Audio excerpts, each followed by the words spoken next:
across my greetings and extend my hearty welcome to our Honorable Chief Guest Speaker, Mr. Anil Swarup, sir, the former Court Secretary of India, respected Principal, Professor Dr. Rama ma'am, esteemed convener, Professor Dr. Mahendra Prajapati, sir, and all the participants attending the webinar. NISHTHA, an innovative and one-of-a-kind society of Hansraj College, is acclaimed to provide a vibrant platform to fervent civil services aspirants to converge and converse. Being one of the most esteemed societies of Hansraj College, NISHTHA holds the honor of hosting many incredibly prominent personalities in and around the field of civil services.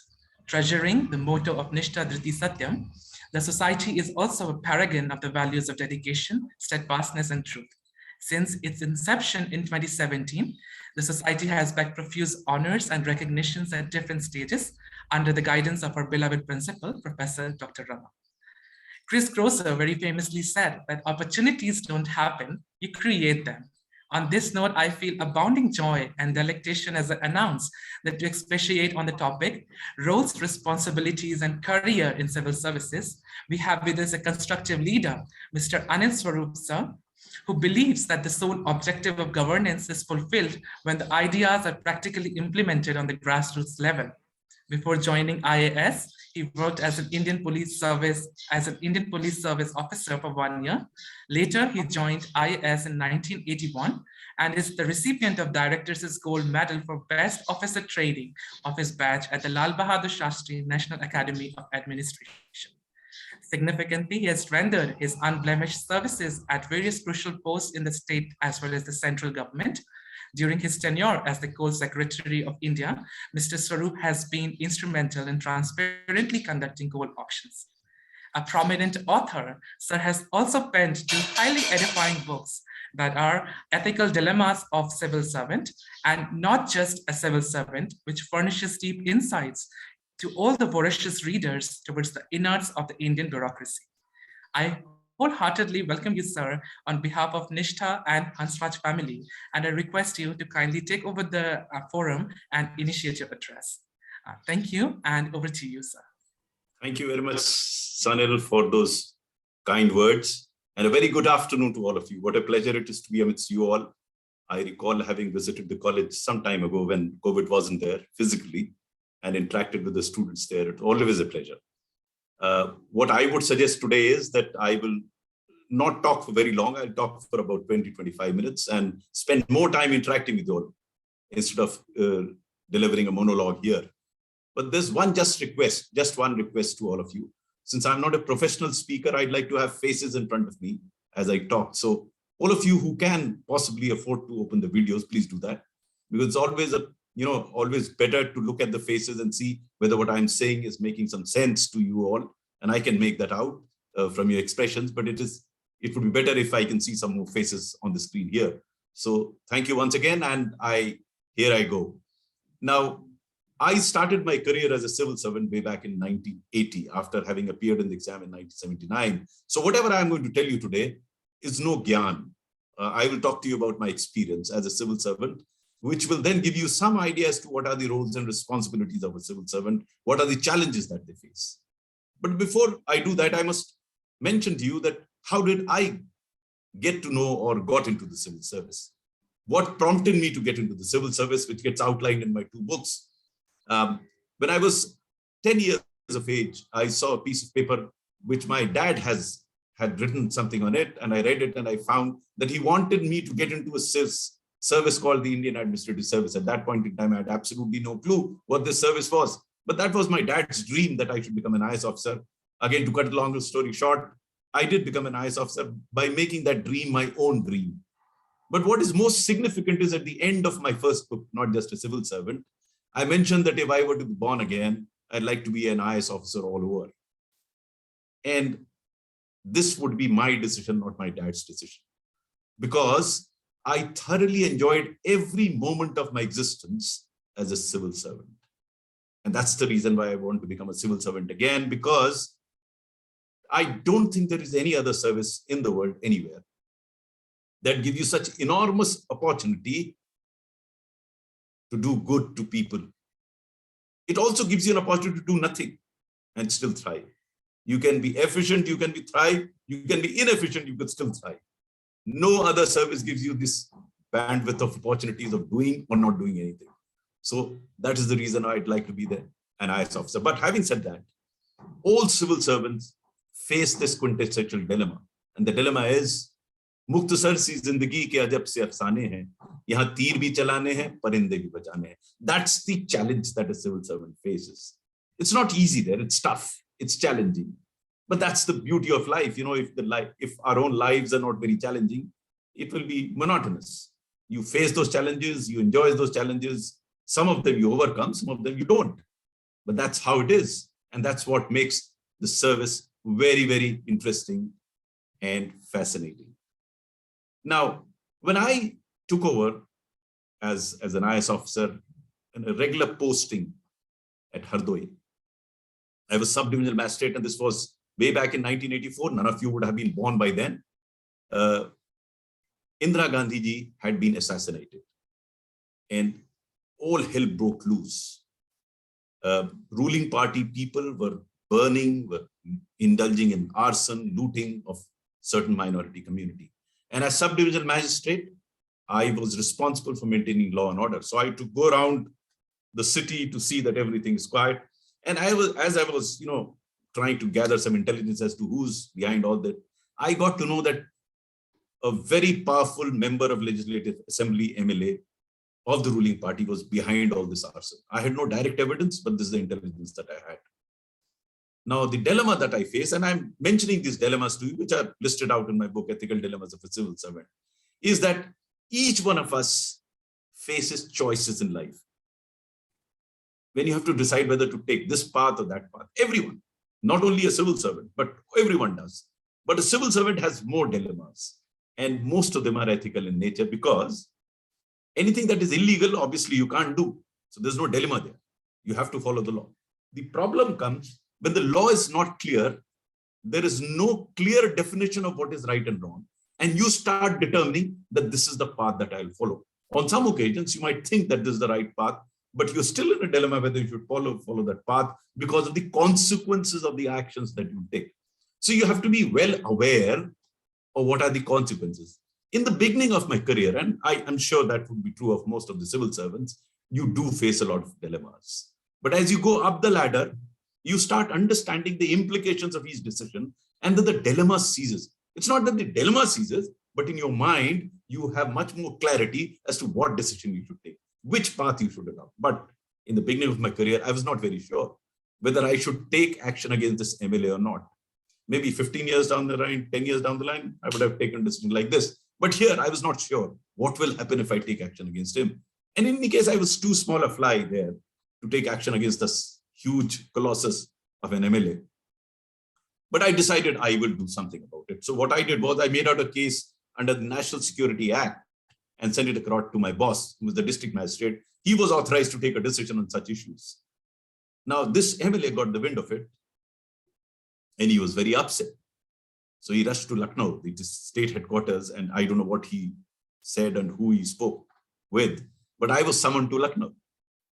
And in front of a very senior officer, I was asked to explain my conduct. I was distraught. I said, what is this nonsense? I did the right thing and they're asking me for my explanation. But I explained.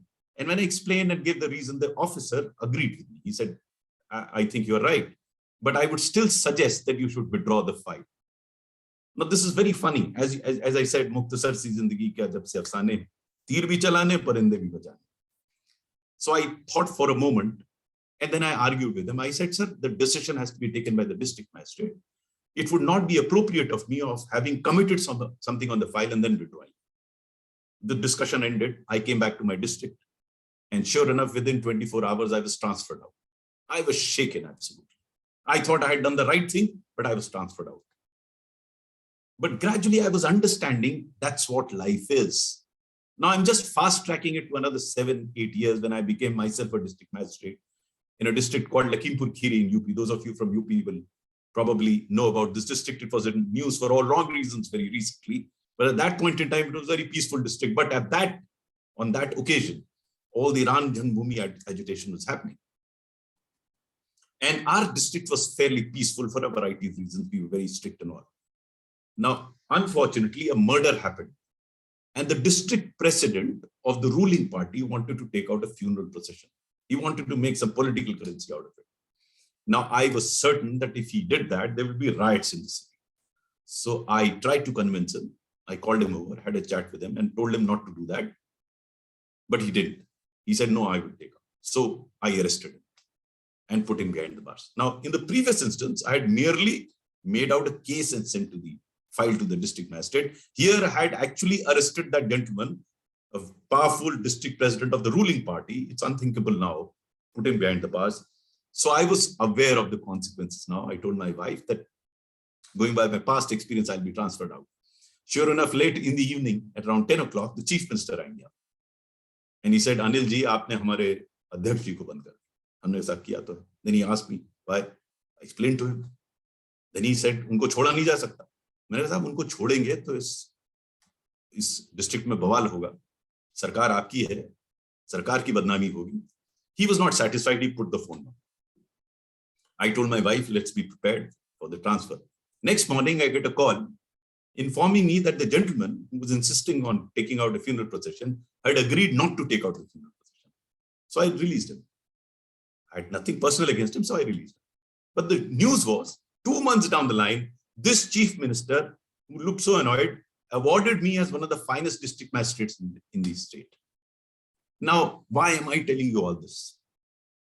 As I went up the ladder in the civil service, I started learning, and sooner we learn, that better it is, that we have absolutely no control over the results. But we have phenomenal control over our own action. Look at what happened 7 years earlier. I had hardly taken any action. I was transferred out. Here, I had taken action. I put him behind the bars. I was rewarded. I think this was, in a way, much worse than the previous one, but I was rewarded. Now, this is something which you realize as you go along, that the only control that you have is over your own action and not over set of circumstances. Because normally what we do is, umr bhar yahi bhool karta raha ghalib, dhool chehre pe thi aina malta raha. We keep blaming the set of circumstances. And I was learning it pretty fast that the sooner you realize this, that you have virtually no control over set of circumstances, but you have enormous control over yourself, you probably will be doing better than the other guy. Now, much later, I'm just giving you some flavor of what civil service is, some flavor, good, bad, and the ugly part of it. I had done a stint in Delhi and I was back in Lucknow. And this time I was posted as Secretary Horticulture. I had become senior. But before I come to this instance, I must narrate another incident which also represents a quintessential dilemma. After my stint in the district as district magistrate, Mr. Kalyan Singh took over as Chief Minister of Uttar Pradesh. And we had not met. We did not know each other, but for some reason, which he revealed to me much later, he appointed me as his Director, Information and Public Relations, very crucial post to advise the Chief Minister on media-related matters. I had no experience in media matters. So my job basically was to go every morning, and in those days, we did not have television or things like that. So I used to go every morning with paper clippings and show him those clippings and seek his guidance as to what needs to be done. On this particular morning, when I reached his residence, Mr. Kalyan Singh was very staid, very solid person. And later on, I discovered one of the finest that I had come across. I've written a few chapters about him in the book. But on this day, I did not know him very well. I just put in about a month. When I reached his residence and I walked into the drawing room where he was sitting, the chief secretary and the DG were standing beside him, and he appeared to be a bit upset. What had happened was that a by-election had to take place in Etawah district. And he was supposed to address public meetings. And as luck would have it, 7 such meetings had been lined up 2 days down the line. He was not very well at that point in time, and he was getting annoyed. Who fixed these meetings? How can I mean, he obviously spoke in Hindi. He said, "Kisne laga diye saath baithke, main kaise karunga, mera gala theek nahi hai." And as he was saying that, the chief secretary and the DGP, Director General of Police, both were vehemently agreeing with me. "Haan sir, aapki tabiyat theek nahi hai. Aap kaise jayenge?" I stood by and listened to them, but I couldn't hold myself. Then I don't know whether I should have, but I did. I spoke on a matter that was purely political in nature. So I told him, sir, वैसे तो आपका ये राजनीतिक प्रकरण है. कुछ दिनों पहले मैं सर डिस्ट्रिक्ट मैजिस्ट्रेट था. जब कोई मुख्यमंत्री जिले में आता है तो बड़ी तैयारियां होती हैं, बड़ी आशाएं होती हैं, lot of expectations, anticipation.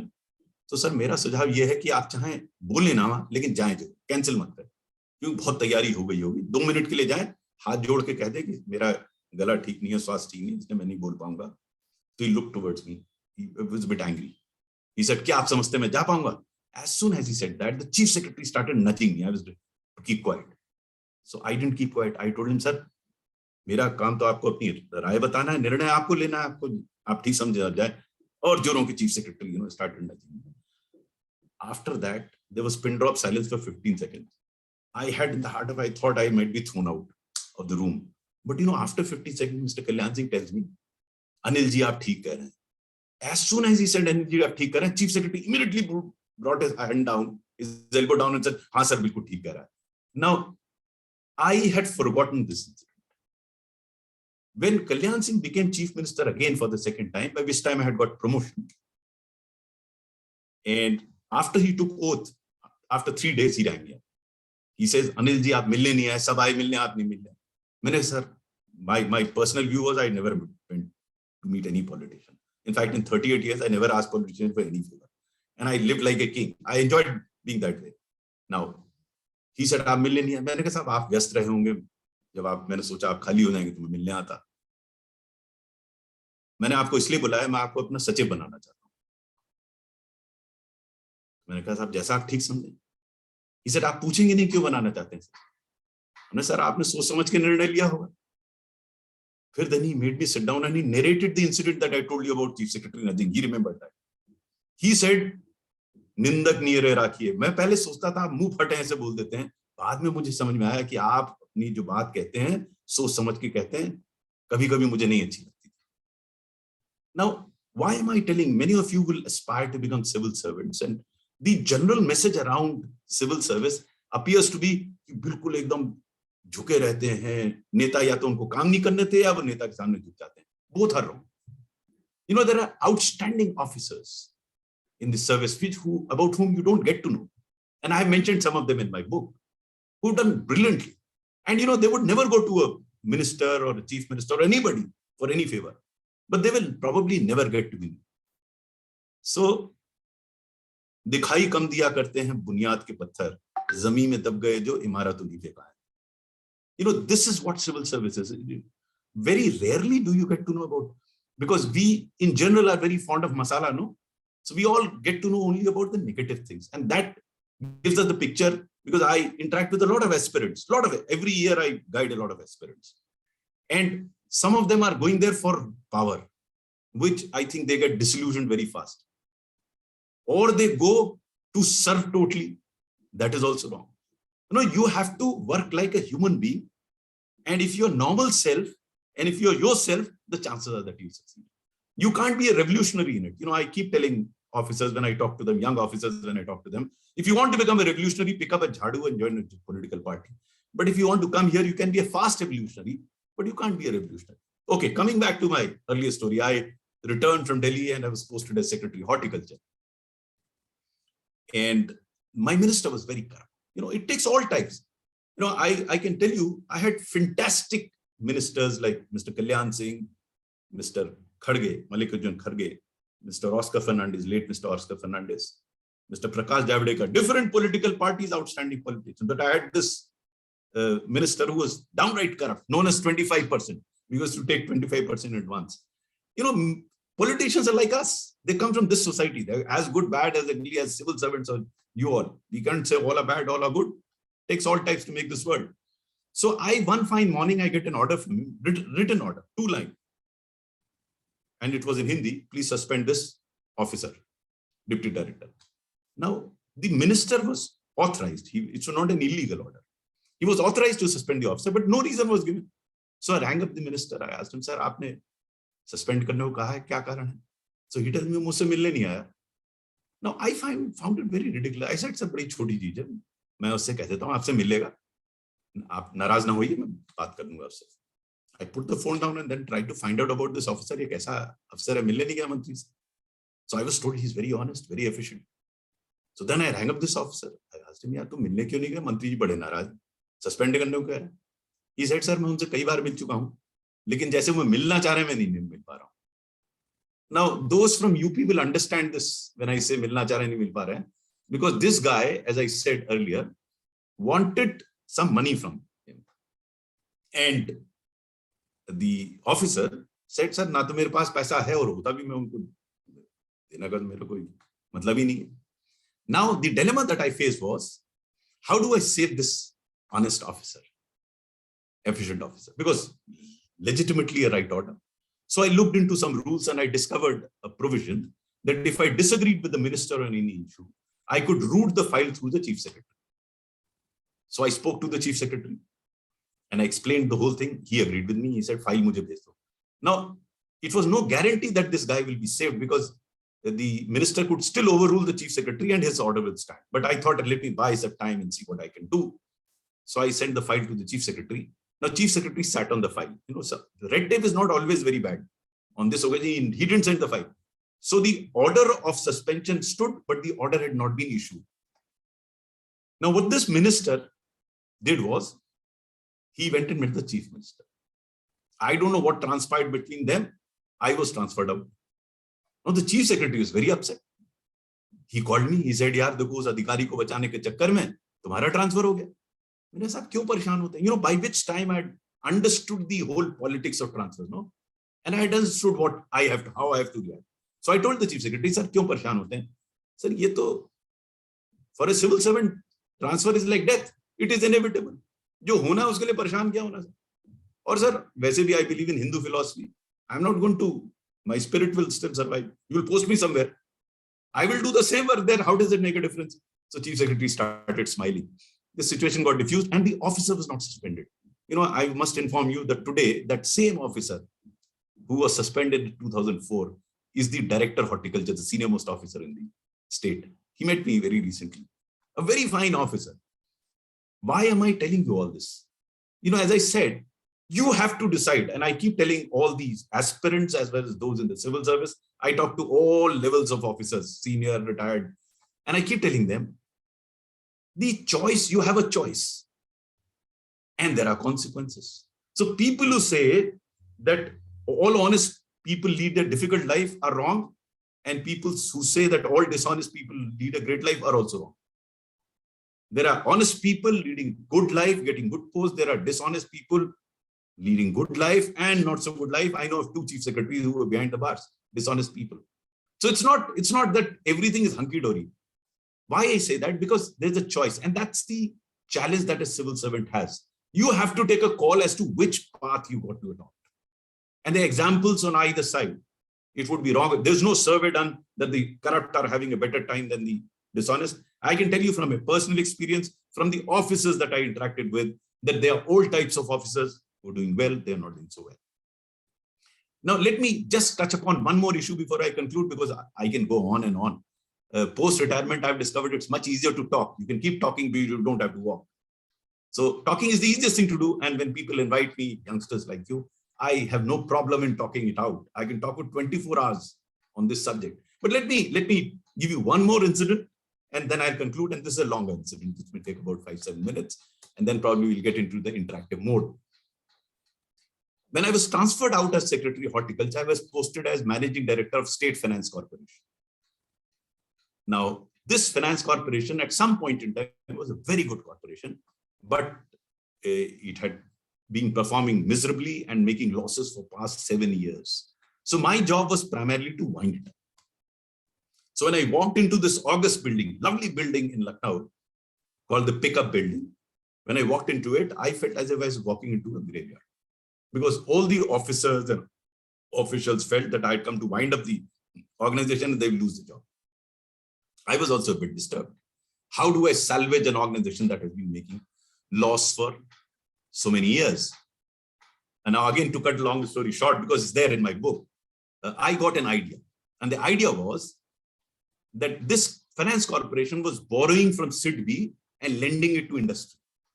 But since they were unable to recover well from industry, some of them had become sick, they used to settle into a one-time settlement, which is they used to write off the interest and settle for principal. Interest was written. To the creditor, that is SIDBI, they used to pay interest. Now, those of you who have a finance background will understand that this was screwing up the balance sheet. It was incurring losses. So I thought, how about reversing it? How about asking SIDBI to write off interest and recover some interest from the debtors? Now, like in India, ideas are very good. Everyone has an idea. You give a problem, everyone gives it. But for an idea to fructify and sustain over a period of time, it has to be politically acceptable, socially desirable, technologically feasible, financially viable, administratively doable, judicially tenable, and emotionally relatable. Now, I'm not going through the details of it. Maybe if you call me next, I'll talk about only this. Then I'll talk about how to make things happen in the government. Because if you do these 7 things, then things will happen in the government. But again, to cut a long story short here, what I did was I gave this idea and then started working on it. I called the most corrupt general manager for a cup of tea. Now you wonder, why did I call a corrupt officer for a cup of tea? By that time I had discovered that almost all corrupt officers are very efficient. Otherwise they would be behind the bars. They were using their efficiency in a different direction. So I called this guy over a cup of tea. And this chai pe charcha is nothing new. We used to call it over a cup of tea. Now it's a chai pe charcha.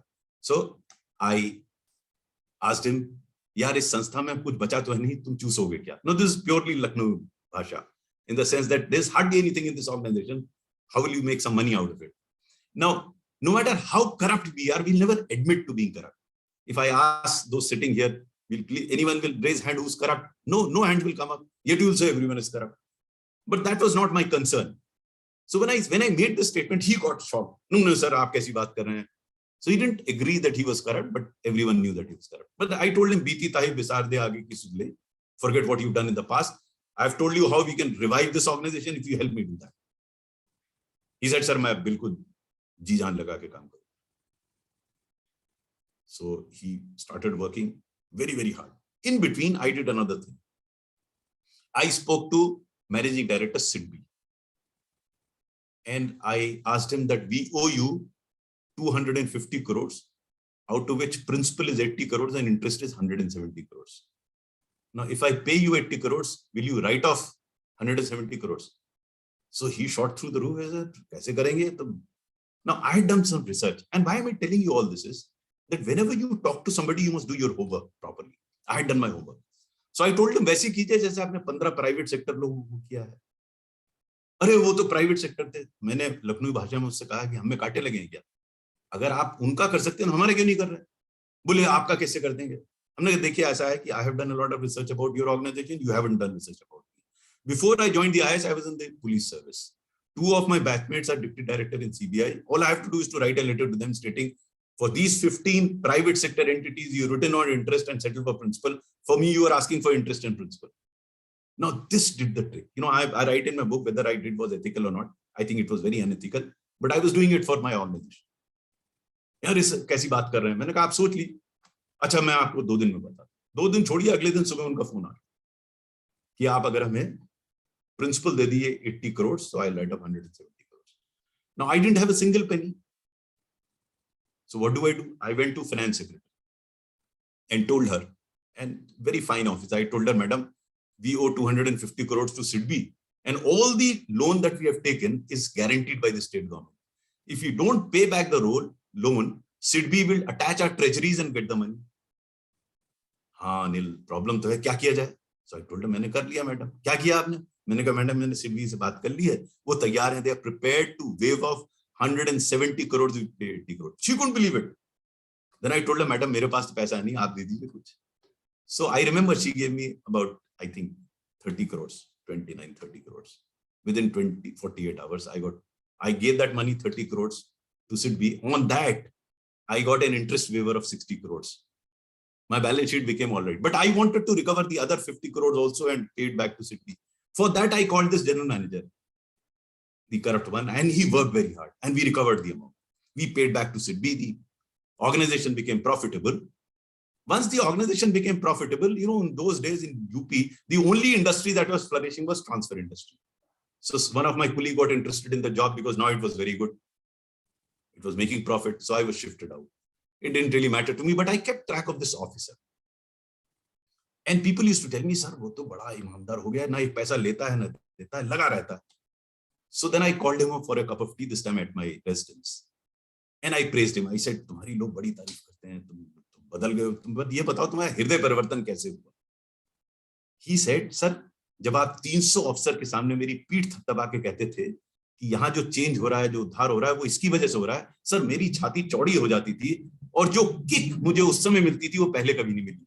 Now I have used this word kick in my book again, because each one of you would be feeling thrilled about something which you do, which no one else knows, only you know. You feel good about it, whether having a cone of ice cream, whether listening to good music, or helping a poor, whatever.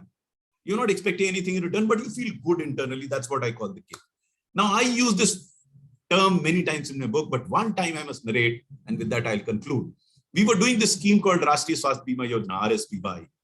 It was the health insurance scheme for the poorest of the poor in the country. After some initial problems, this scheme started doing very well and came to be recognized world over as one of the finest schemes in the world. ILO, UNDP recognized it. World Bank used to ask me to do this scheme in 15 countries in the world. Around that time, Mr. Obama took over as the president of the US. And as you are aware that US always has this problem with health insurance there. So one of his advisors rang me up. He said, Mr. Swarup, can you come over to Washington and make a presentation on your health insurance scheme? I said, ours is a different country, different scheme. I don't think I have anything for you. But he insisted. So in one of my visits to Washington, I went over to an institute called Brookings Institute, which houses advisors of the president. And there I made the presentation in the presence of US government officials, from people from our embassy, and there were also representatives of Gates Foundation and Rockefeller Foundation and other foundations. So after the presentation, I came out and I was having a cup of tea. This gentleman from Gates Foundation walks up to me and asks me, Mr. Swarup, you seem to be very passionate about the scheme. What does the government give you beyond your salary? Now, this is a question that each one of you should ask yourself. In the same set of circumstances, there are many people who do well, are passionate, the others don't. You can keep blaming the circumstances, but the circumstances are the same. How is it that someone is more passionate? And he asked me this question. Now, I didn't have an immediate answer. I asked him a counter question. I asked him, well, Gates Foundation gives millions of dollars to poor countries. What do you get out of it? He said, well, that's a job. But more than that, we derive a lot of satisfaction out of helping the poor. So I said, you answered your own question. The Rashtriya Swasthya Bima Yojana is meant for the poorest of the poor, many of whom would have been dead but for this scheme. So the good wishes of those that survived and their families come back to me somehow, anyhow. That's good enough a kick for me to do what I'm doing. I use this word kick, which I had mentioned to you earlier. And I narrated an incident to explain to him what this kick is all about. You know, in this scheme, we had these small hospitals that were empaneled. They used to treat these poor people free of cost. So I was visiting one of these hospitals talking to a patient. Suddenly I heard a very feeble voice from behind, Beta idhar aao. I turned around and I saw a very old lady who could barely sit, calling Beta idhar aao. And she was flashing that smart card. This is a smart card based scheme, so she was flashing that. I went to her and bent down and asked her, because she couldn't get up. I bent down. I asked her, Mata ji, aap theek to hain? She tells me, Beta, main bahut takleef mein hu, lekin in hospital walon ne mera bada khayal rakha. Then I said, to aap theek ho jayenge, apne ghar jayenge. नहीं बेटा मैं तो एक झोपड़ी में रहती थी, भीख मांगती थी. मैं बीमार पड़ गई, मेरा पड़ोसी था, वो भी झोपड़ी में ही रहता था, वो भीख मांगता था. उसने तुम्हारा कार्ड देखा, मुझे इस अस्पताल में ले आया. ये अस्पताल वाले मेरी सेवा कर रहे हैं, मुझसे पैसे भी नहीं लेते, मेरे पास है भी नहीं देने को. No, I've narrated it faster than how she spoke to me. I said, नहीं माता जी, आप पैसे की चिंता नहीं कीजिए, आपको पैसा नहीं देना होगा, आप घर जाएंगे. नहीं बेटा, मेरी तो उम्र इतनी हो गई, अब मैं ऊपर वाले के पास जाऊंगा. Now, this was a very strange conversation where they're having a very old lady, almost on her deathbed. And she insisted, मैं ऊपर वाले के पास जाऊं. And then she made a very remarkable statement. She said, लेकिन बेटा एक बात ऊपर वाले जाके जरूर कहूंगी, तुम्हारी स्कीम बहुत अच्छी है. Now, I still get goosebumps when I narrate this as an incident, because I call them my Bharat Ratnas in the book. So whoever asks me, should I join the civil service? What is in it for me? I think you have to discover yourself what the service offers. I mean, I can't tell you what the service offers. Someone may, as I keep saying, someone may want power, someone may want money, someone may want service. And the IS provides you opportunity for all this. So there's a price in doing all that. And also I tell them that don't blame the set of circumstances for not doing things. I keep telling my colleagues, it is wrong of you to blame others for your non-performance or whatever you're doing. You are totally in control of what you should do. And my book, actually, Ethical Dilemmas of a Civil Servant, ends with this couplet: "Khudi kukar buland itna ki har takdeer se pehle khuda bande se kuch puche bata teri raza kya hai." Thank you very much. I could have gone on and on, but we already at 15:40, so I thought I would leave more time for interaction. Maybe when we chat, I'll narrate some more stories. Thank you very much. Over to you.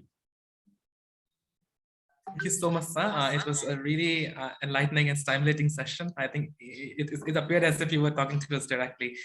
I would now request our participants to kindly raise their hands and put forth their queries to sir. He would be addressing those queries directly. So, and I would also request our organizing team to kindly unmute the participants who are raising their hands.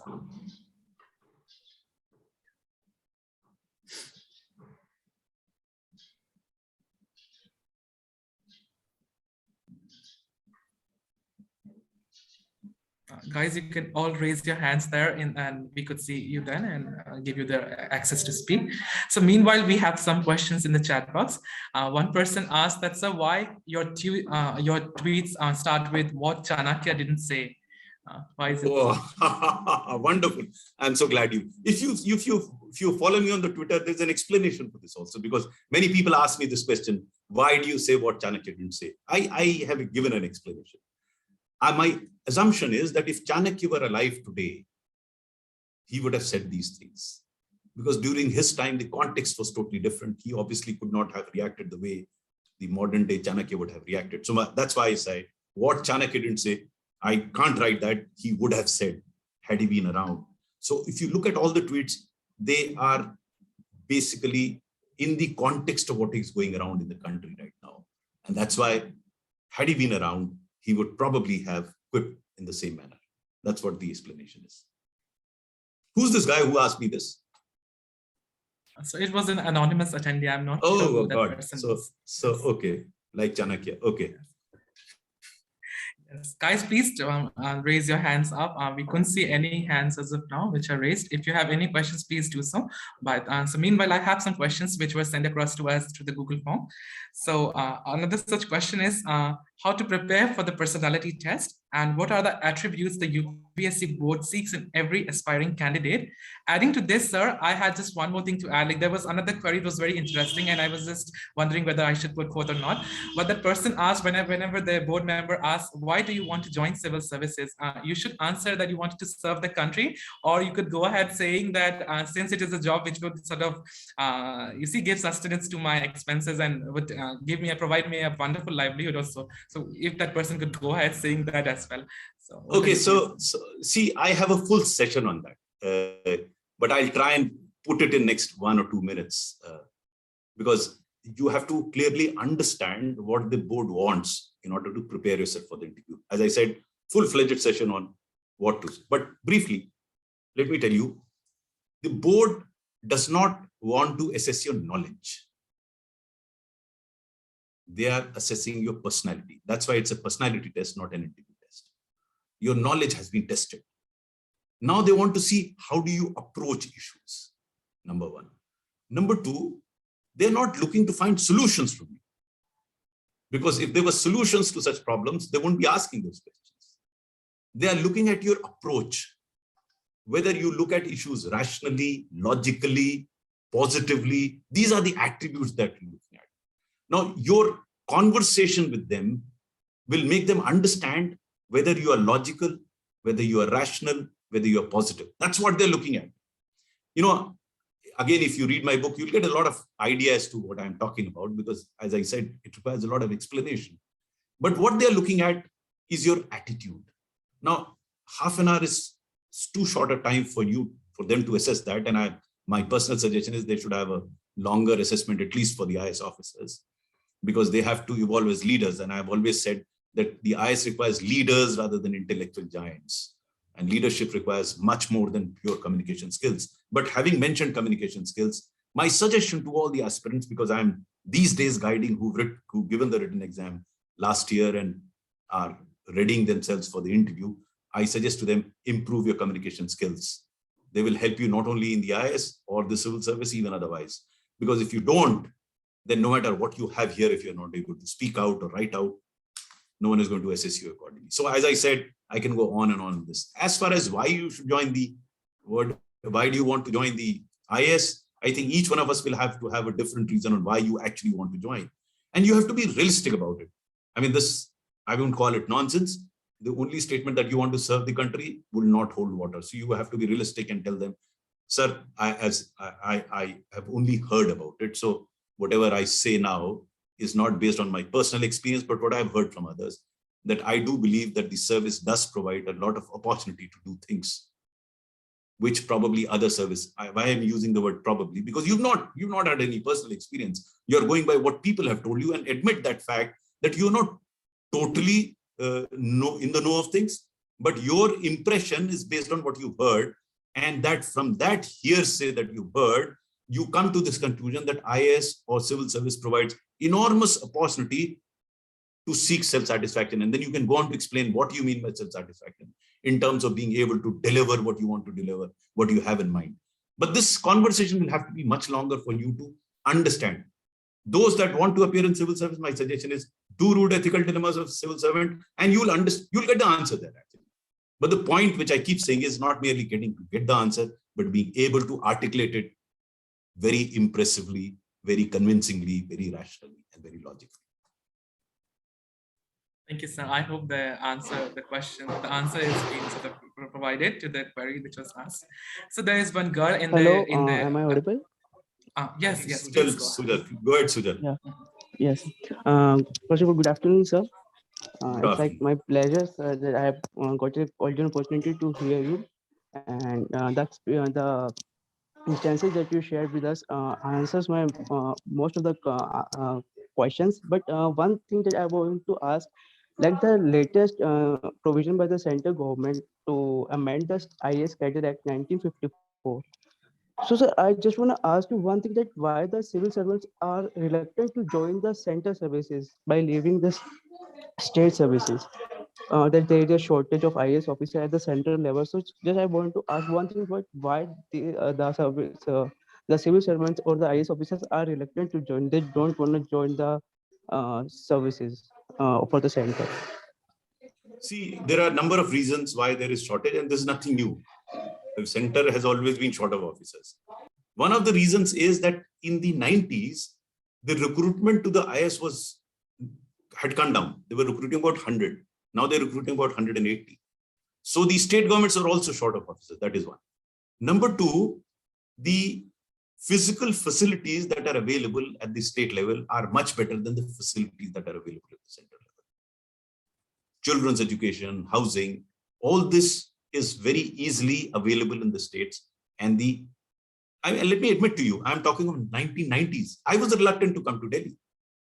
It was one of my ex-boss who pushed me to come to Delhi, and so good that I did it, because the perspective changes in Delhi. So people who haven't come to Delhi do not understand the professional perspective that they get. At a personal level, yes, it is not as comfortable as in the states. So these are the two reasons why state government officers are reluctant to come here. But as far as the avenues for promotions are concerned, I think they're much more in the central government. The exposure is much more. It changed me totally coming to Government of India, because I had never realized that this is the potential of the IS. Imagine if I had not come to Government of India, I wouldn't have done RSBY, a scheme that was impacting more than 10 crore people. Tell me which individual anywhere in the world impacts so many people. That's the impact that you could do in Government of India. So there are opportunities that don't get to known. The third, I think, the amendment that is happening, to my mind, and I may be wrong, is not required actually. Even now, the central government so desires can get the officer today. This has happened as a consequence of what happened in case of West Bengal, where the chief secretary did not attend the meeting by the prime minister. And I'm not going through that.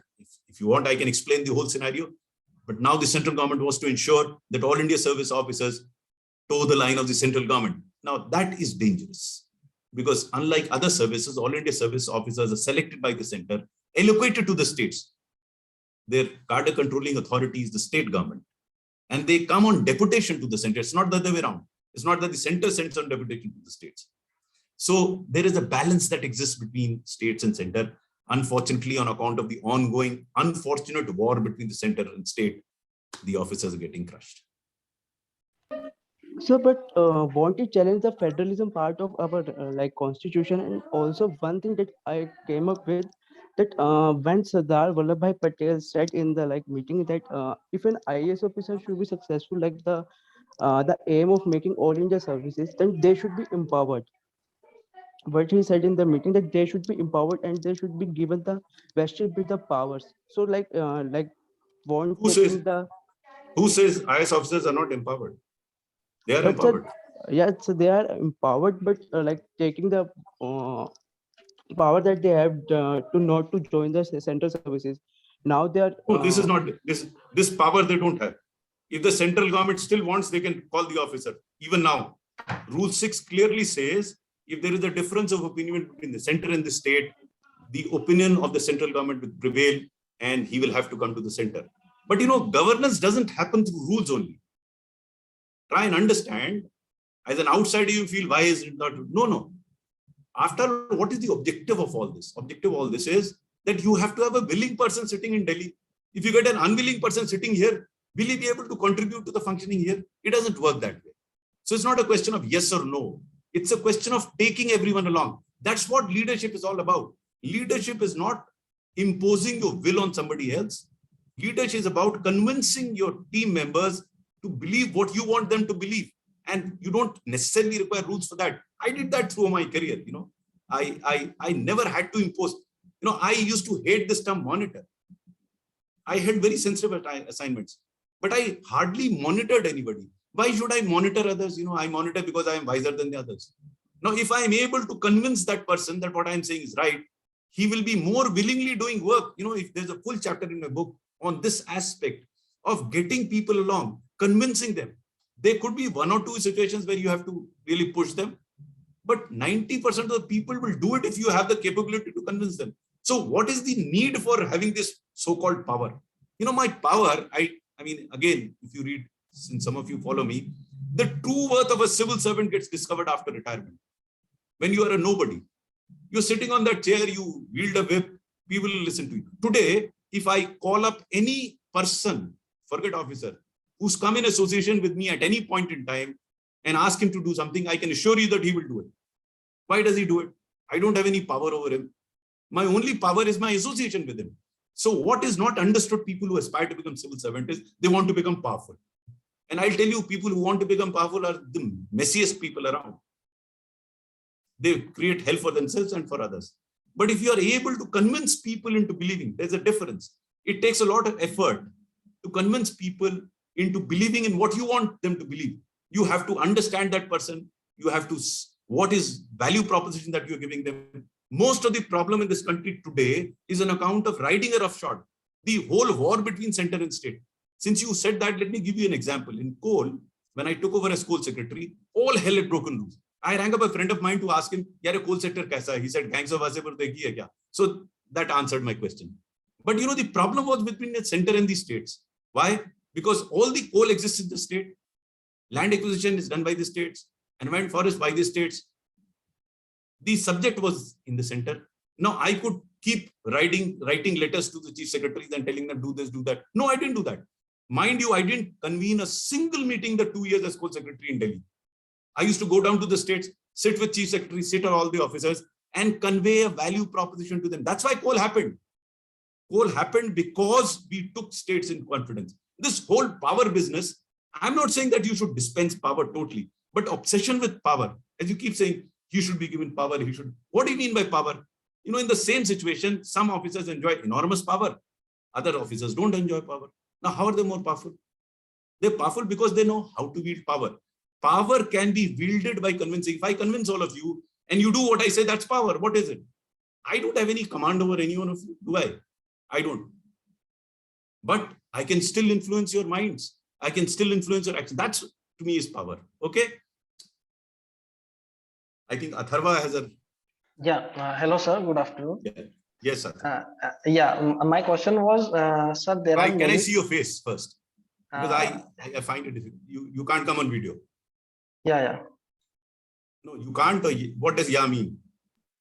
You can't or you won't? So he can just one Yeah. He's just joining. Hello. No, but just takes a click of a mouse to become visible. Yeah. Sorry, sir. Sorry. Oh, you are so handsome. I thought you were the ugliest No. guy around here. That's why you were behind them. No, sir. No, Thank you. I really wonder, such handsome people hiding behind the curtain. Why do you do that? And why is Devyansh, Tushar, Astit all behind curtain? Why? Palak, you invited me. I'm your guest, no? Yeah. You would invite somebody at home and you hide behind the curtain. Sir, आपकी शक्ल हम देखते रहेंगे, हम नहीं दिखाएंगे अपनी शक्ल. No, sir. That's not the case. Good. Yes, sir. Go ahead. Yeah. Never be afraid, यार. अगर खराब भी है ऊपर वाले ने दी है शक्ल, यार क्या फर्क पड़ता है? No, sir. Yeah. आपने तो नहीं दी शक्ल. आप बताइए. आप तो you are a handsome guy. Yes. Yes, sir. My question was there are like 24 services total. और ऐसा क्यों है कि सिर्फ IAS ही ऐसा बड़ा है, like हवा हो गया है आपकी भाषा में मैंने सुना था, like हवा है. मैंने I never used the term हवा. Did I ever? Like Did I ever use the word हवा? Not कि IAS है नहीं बहुत बड़े हैं या सिर्फ एक ही ऐसी. Never. Please don't see. First of all, you must not misquote anybody. Okay. That's why probably you were behind the curtains. I can't catch you still, but why should you misquote me? I never used it. It's a personal choice. I find IAS good because I enjoy it. Okay. Someone may say revenue service is better. That's his choice. I mean, I'm not contesting anybody. What I'm saying is what I liked. You can say this is right. I never called anybody Hawa. I enjoyed, in the second interview, first year, I qualified for the police. I appeared again, second interview. A guy, a retired DGP who was sitting on the board, asked me this question: why do you want to join the IAS? So I gave him a 5-minute answer. And I got the highest in the country marks that year. Oh, okay. I was not calling IAS a Hawa or big. You must be clear in your mind as to why do you say what you say. You ask me any question, I'll explain to you. This is the reason. And that's my personal reason. We may disagree. That's what democracy is all about. But I'll not say this is right, this is bad, this is good, this is better. No, I call IAS what I call because of my personal experience. I found that I had enormous opportunity to do good to people. Yeah. And that's why I want to join the IAS all over again. So I never called it Hawa. So if you want to join audit and account service, fair enough, your choice. Okay. How can I say IAS is better than IAS? But if the board asks you why do you want to join, you should have a good answer for that. Yes, sir. Yes. Sir, so my question was, you said there are enormous opportunities in IAS. So are there similar kind of opportunities in other services also? Like I have read from YouTube कि नौकरियां तो एक ही है, नौकरियां बहुत सारी है पर नौकरी एक ही है. Like IAS, you get many opportunities to serve people directly. Yeah. See, since I have no personal experience of any of the service, it would be wrong of me to compare the two. But as you have heard, I have also heard about the services. Yeah. I see officers putting in 2-3 years of service, yet they want to join the IAS. Audit and account review. They must have found something in the IAS which they didn't find there. No, purely on hearsay, I would say that IAS gives you enormous amount of variety. Okay. And that variety does not exist in any other service. Because as an auditor, you sit on a table and keep auditing. As a police officer, that's a wonderful service, but only in terms of law and order and crime. So the impact that you can possibly make in the IAS, the potential is more. I know of a large number of IAS officers making total mess of it. You can only talk about potential. So I look at it from the potential point of view that IAS does give you enormous amount of opportunities to do good to people around. You may do it, you may not do it. Okay? Okay. Yes, sir. Thank you, sir.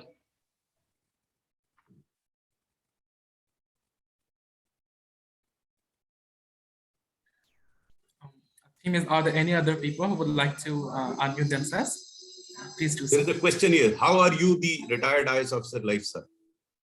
Okay, let me answer this question. Very interesting question. My next book, actually. Okay, someone is answering on my behalf, it seems. Anyway, so my next book, No More a Civil Servant, to be launched this year, would answer your question. But let me briefly tell you. When I was in the IAS and just retired, I thought I had spent the best time of my life as an IAS officer. But this retired life is much better even than the IAS, because I was an IAS officer. And as I said earlier, the true worth of a civil servant gets to be recognized after he's nobody, after he's demoted the office. Because then you don't wield power, you are recognized for what you are or what you were, not in terms of your power, as Atharva said. or bhaua or haua, whatever word he used. No, I'm a nobody now. But let me tell you, let me share with you this secret.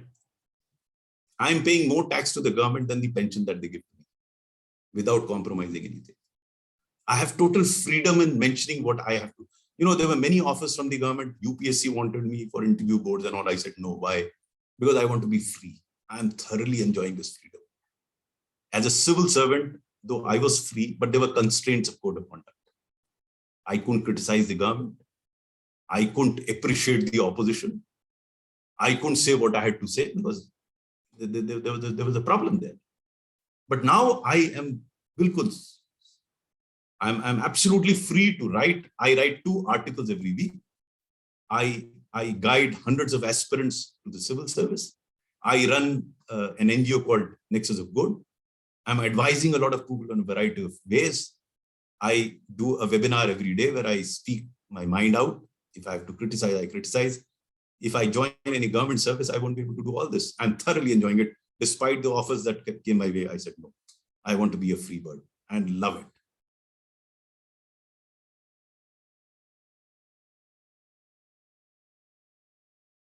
Thank you, sir. So there are some other questions too. I'll read them out for you. Shaurya Yes, wants to ask sure. a question. Yes, Shaurya.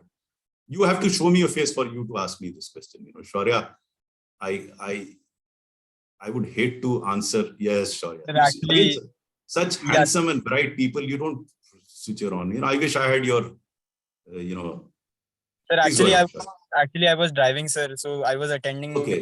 While driving. Okay, good. I hope you are no more driving and then you. No, sir. So, sir, I have parked my car. Okay.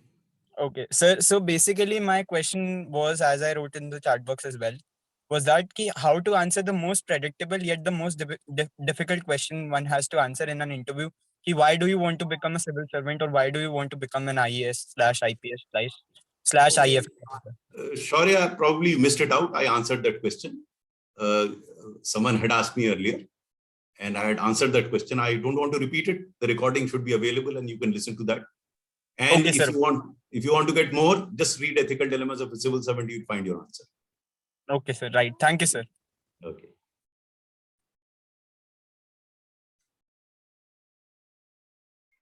What is the role of patience during civil service preparations? Why only civil service preparations?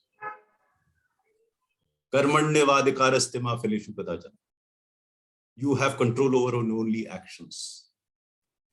Results are not in your control. Some people ask me, and it's a related question, which almost in every webinar youngsters ask me, sir, how do I develop self-confidence? And all these are related to, impatience, all this is related to development of self-confidence. How do you become self-confident? It's not very difficult, but not very easy either. First, you must understand a few things clearly for you to develop with confidence. Number one, as I said earlier, you have absolutely no control over results.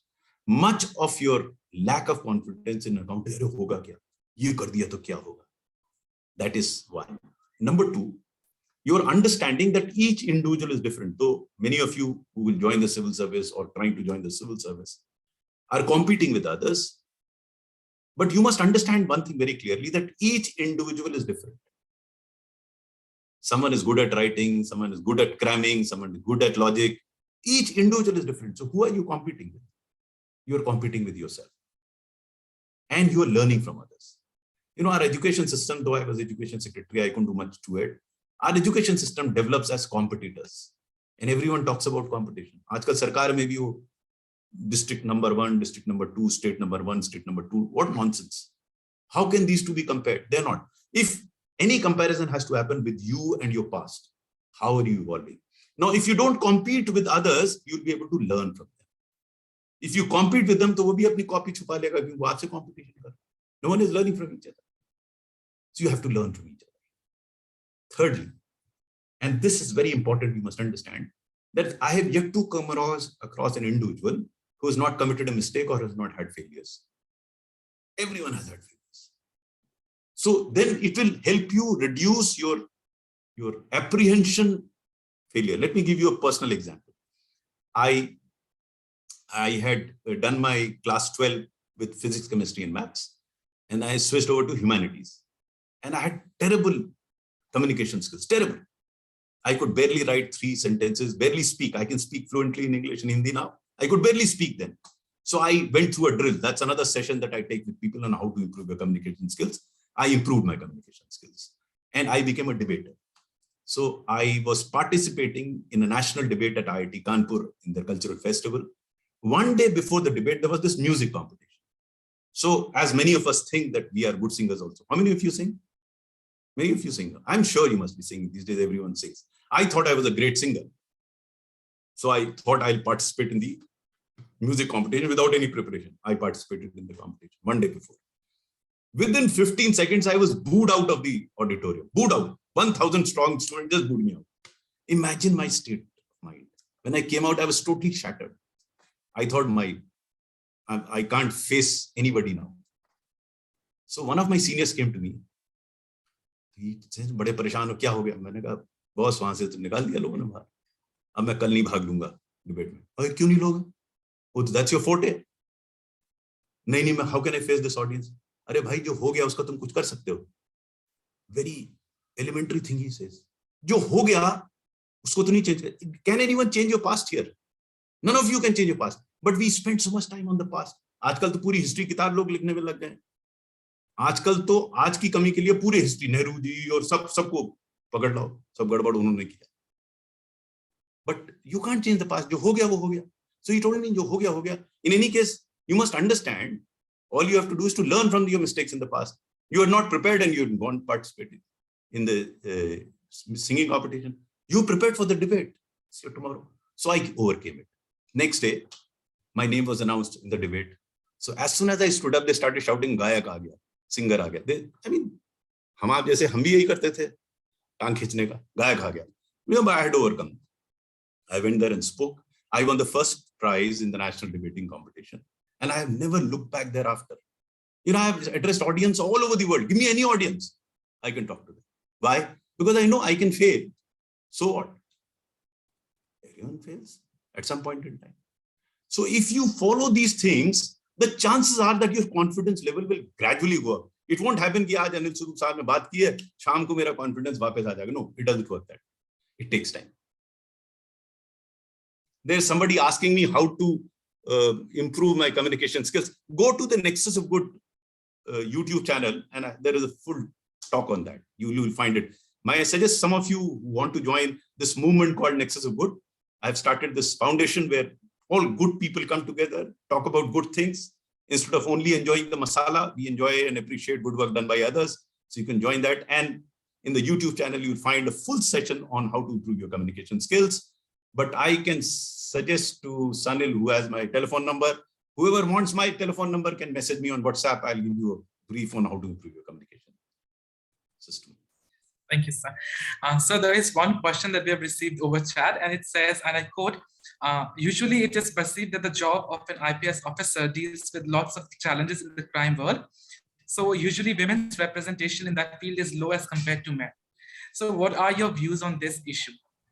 I would leave it open. I mean, there's so many women as IPS officers. Now, increasingly, there are more and more. So I don't see any difference, so to say. The service conditions are suitable both for men and women. Unlike the movies where you see, you don't find IPS officers chasing ropes. It only happens in movies. You are basically heading a force. So you are basically a leader. Your leadership role is much more important. And you don't have to be a 100-meter sprint champion to be a good IPS officer. You can be otherwise. So I don't see any reason for any discrimination there. It's open to all men and women who want to become police officers and qualify should become IPS officers. Thank you, sir.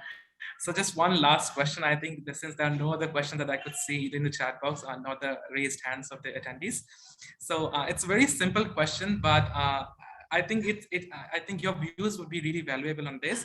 And the question is, what approach one should adopt in order to qualify CS? First of all, as I said, focus. I'm assuming that all of you in doing your BA or BCom or BSc, focus on communication skills. both spoken and written. And since this has been coming on and on, let me give you some hint as to how do I advise people to improve their communication skills. That's the key. There are two things. Improve your communication skill, become generally aware. If you do, the chances are that you'll make it. But without these two things, you'll keep cramming, you'll keep looking at books. If you have good communication skills, the half the battle is won, I can tell you. And how do you improve that? Now listen to this carefully. Of course, it's there in my session, but I'll just take 4-5 minutes to explain to you how you can improve your communication skills. In the morning, each one of you would be reading a newspaper. Every newspaper has an editorial page on which there is an editorial. Beside the editorial, there's an editorial article. Take that editorial article and read it aloud in front of a mirror and tape it. In the beginning, you'll find it very miserable because you won't be able to read it out fluently. Don't worry about it. It happens with everyone. Keep reading it for 1 month, 2 months, till you start becoming slightly more fluent in reading out what you are reading. After a month, 2 months, when you become slightly more fluent than what you were, which you will discover as you tape, then after having read the newspaper, put it down, speak the same thing in your own words. This is the stage 2 part of it. Stage 3 part of it is read the newspaper, put it down, speak in your own words, and then sit down and write it in your own words. Now, how does this help? It improves your diction. It improves your vocabulary. It makes you aware of a topic which is current, because all editorial articles on some subject. It helps you express logically because most of the articles are logical. And finally, what you have to do is, after you read, after you put down, you speak out what is there in the article, add your own views to that article. Now, once you start doing that, and you will gradually see you'll become fluent. This will help you in general studies. This will help you in essay writing. It will help you if you have political science, philosophy, sociology. Everywhere this will help. This is the key I'm telling you. And so many, the current crop of IAS officers, everyone comes back to me, sir, usse bahut fayda hoga. Because all of us fumble. Normally what happens is, and the second drill that you should do is, along with it is, you think in your mother tongue and you speak in a different language. So my mother tongue is Hindi. And it's not even Hindi, and it's a mix of Hindi and English, so we are neither here nor there. So you have to start think, if you want to take English as your medium for examination, then start thinking in English. Now it's a very, you might think, kya kar hai? Thinking in English. It does. Consciously do it and you realize that you're thinking in Hindi, translating it to English and then speaking it out. Now I made a very conscious effort. I used to do this in my spare time. It's not. So when I used to walk, when I used to drive, when I used to cycle, I used to start thinking about issues. Everyone thinks, if you can keep a blank mind, then you become a monk. That's the best. But most of us are not. Most of us are thinking something. How you're thinking. Once you start thinking in a language, because a thought can be vague or it can be encapsulated in a word. Once you get into that mode, this year when I was looking at, since I guide a lot of aspirants, I was looking at the essay paper. This year essay paper, if you don't have communication skills, you are sunk. It's all philosophy. If you can do that, because you have to come to a level where you could write an essay on, this laptop should be banned. Essay. So you have to think logically, rationally. And how do you develop that logical and rational thinking? Is through this. This is one. The second set is, which I advise to everyone, is 4, 5 of you, 6 of you, instead of wasting time, and that's a suggestion, by the way, I'd like to give you, you should forget about wasting time. Every moment has to be for a purpose. You want to relax?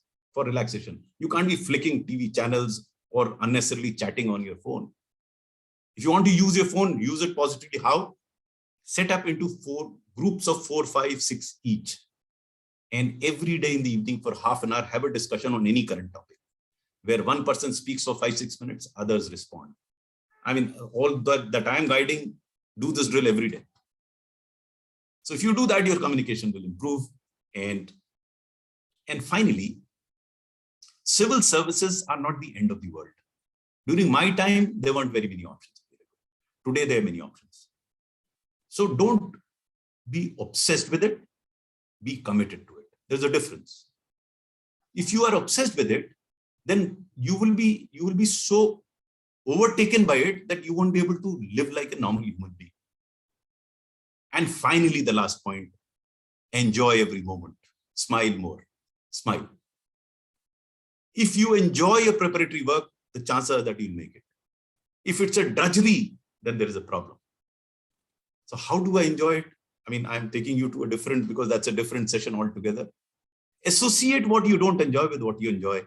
And I will stop here because that will require a further explanation on how do you enjoy things. It's a temperament thing. Even when, I know of IS officers who joined the service, made mess of themselves because they didn't enjoy it. Mr. Parishan rehte the. And last, because you're concluding it, I must narrate an incident to you. That's very important. I was, as I said earlier, in the police service. So a batchmate during that training period, this I'm talking of 1980, walked up to me and said, "Boss, raat ko neend nahi aa rahi." हमने क्या हो गया? Boss, petroleum के दाम बहुत बढ़ रहे हैं।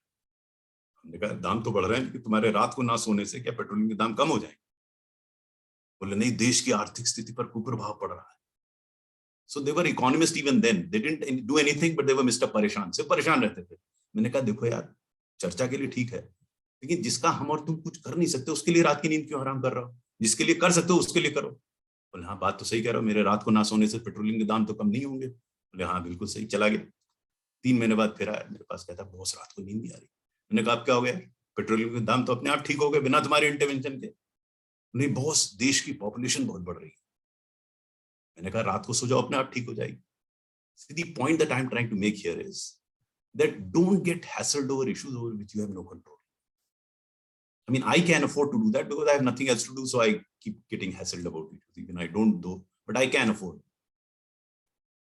Be aware of issues where you can, because that saves you time. So don't get hassled about the past. Don't get hassled about the others.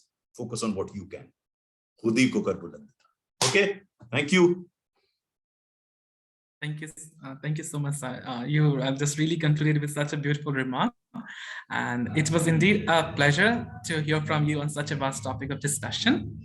I would now like to take a moment to express the vote of thanks on behalf of NISHTHA and Hansraj family to all those who have helped make this session a grand success.